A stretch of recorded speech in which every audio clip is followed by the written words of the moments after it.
Now, as Bernie Madoff is preparing to be fitted for that prison jumpsuit, might be hours away, as Sandra was just telling us, and Greg as well. He might want to call our next guest. Larry Levine is here.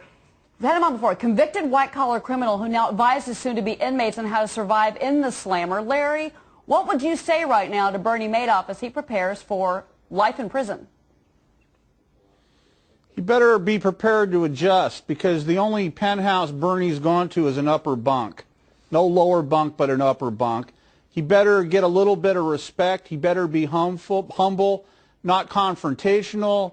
He's got a lot of adjusting to do. And I've heard all the different comments. First of all, Bernie's not in the custody of the Federal Bureau of Prisons. Bernie hasn't been sentenced.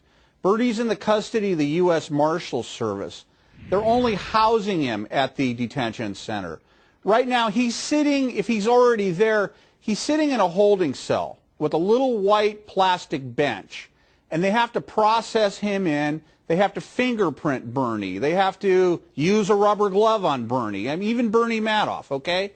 They have to ask him a series of medical questions. This in-processing procedure, it can take hours. I've been through it before.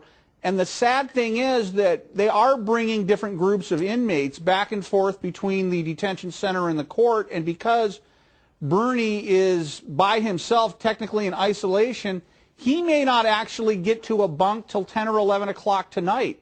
He may be stuck in that little holding cell because they need to process everybody else through the system in and out first who have court appearances. So right now, Bernie's feeling all alone. He's desperate. They may have him on suicide watch. They may have him in a padded room and they have someone looking at him through a glass window. They're not going to really treat him any differently than other inmates, except he's going to be by himself.